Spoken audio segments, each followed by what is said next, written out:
Hello दोस्तों, मैं हूँ पूर्णिमा और आप देख रहे हो अपना चैनल शक्ति।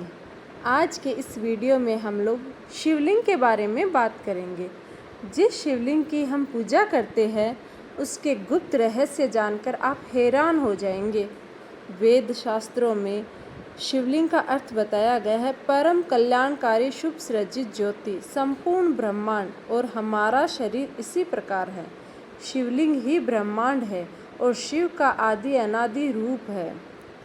भ्रुकुटी के बीच स्थित हमारी आत्मा या कहे कि हम स्वयं भी इस तरह है बिंदु रूप। यहाँ शिवलिंग का अर्थ और उसके गुप्त रहस्य जानकर आप बिल्कुल हैरान हो जाएंगे। तो चलिए जानते हैं इसके बारे में। शिवलिंग है ब्रह्मांड का प्रतीक। संपूर्ण ब्रह्मांड उसी तरह है जिस तरह की शिवलिंग का रूप है, जिसमें जलाधारी और ऊपर से गिरता पानी है। शिवलिंग का आकार प्रकार ब्रह्मांड में घूम रही हमारी आकाश गंगा और उन पिंडों की तरह है जहाँ जीवन होने की संभावना है। वातावरण सहित घूमती धरती या सारे अनंत ब्रह्मांड का अक्ष या धुरी ही शिवलिंग है।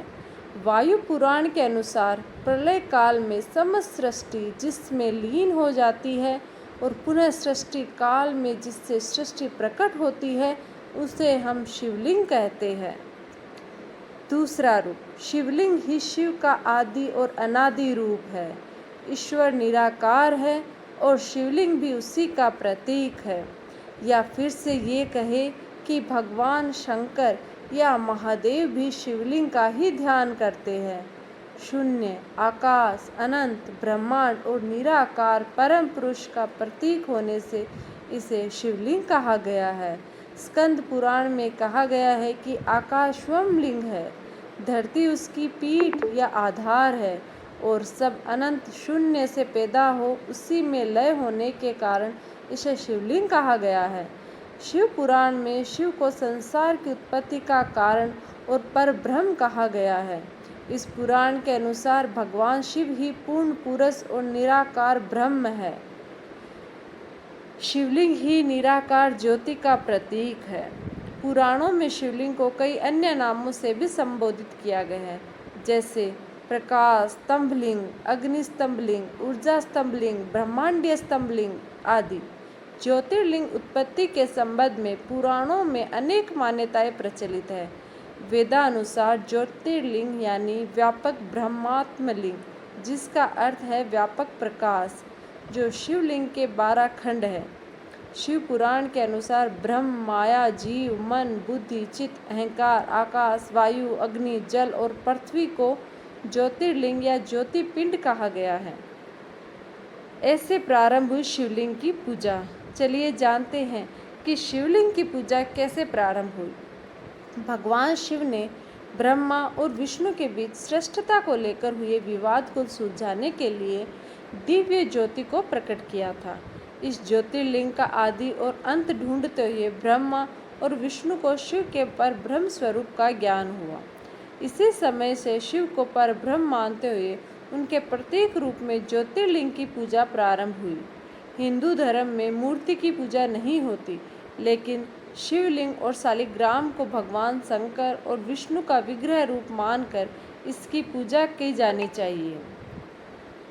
शिवलिंग आसमानी पत्थर है। ऐतिहासिक प्रमाणों के अनुसार विक्रम संवत के कुछ सहस्त्राब्दी पूर्व संपूर्ण धरती का उल्कापात का अधिक प्रकोप हुआ।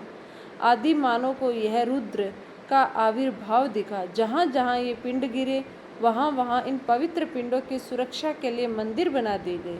इस तरह धरती पर हजारों शिव मंदिरों का निर्माण हो गया। उनमें से प्रमुख थे 108 ज्योतिर्लिंग, लेकिन अब केवल 12 ही बचे हैं। शिव पुराण के अनुसार उस समय आकाश से ज्योतिपिंड पृथ्वी पर गिरे और उनसे थोड़ी देर के लिए प्रकाश फैल गया। इस तरह के अनेक उल्कापिंड आकाश से धरती पर गिरे थे। प्राचीन सभ्यता में शिवलिंग। पुरातात्विक निष्कर्षों के अनुसार प्राचीन शहर मेसोपोटामिया और बेबीलोन में शिवलिंग की पूजा किए जाने के सबूत मिले हैं। इसके अलावा मोहनजोदड़ो हड़प्पा की विकसित संस्कृति में भी शिवलिंग की पूजा किए जाने के पुरातात्विक अवशेष मिले हैं। सभ्यता के आरंभ में लोगों का जीवन पशुओं और प्रकृति पर निर्भर था, इसलिए पशुओं के संरक्षक देवताओं के रूप में पशुपति की पूजा करते थे। औषधि और सोने का रहस्य।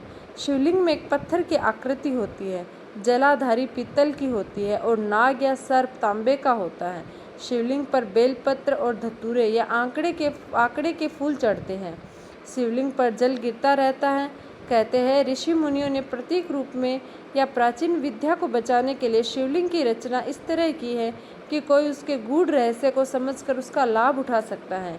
जैसे शिवलिंग अर्थात पारा, जलाधारी अर्थात पीतल की धातु, नाग अर्थात तांबे की धातु आदि को बेलपत्र, धतूरे और आंकड़े के साथ मिलाकर कुछ भी औषधि, चांदी या सोना बनाया जा सकता है। शिवलिंग का विन्यास। शिवलिंग के 3 हिस्से हैं। पहला हिस्सा जो नीचे चारों ओर भूमिगत रहता है, मध्य भाग में 8 और एक समान पीतल पैठक बनी होती है। अंत में इसका शीर्ष भाग जो कि अंडाकार होता है, जिसकी पूजा की जाती है। इस तरह शिवलिंग की ऊंचाई संपूर्ण मंडल या परिधि की 1/3 होती है। ये 3 भाग है, ब्रह्मा, विष्णु और शिव। शिवलिंग के प्रकार। प्रमुख रूप से शिवलिंग 2 प्रकार के होता है। पहला होता है आकाशीय या उल्का शिवलिंग, दूसरा है पारद शिवलिंग। पहले का उल्का पिंड की तरह काला अंडाकार लिए हुए है। ऐसे शिवलिंग को ही भारत में ज्योतिर्लिंग कहते हैं। दूसरा मानव निर्मित पारे से बना शिवलिंग होता है। पारद विज्ञान प्राचीन वैदिक विज्ञान है।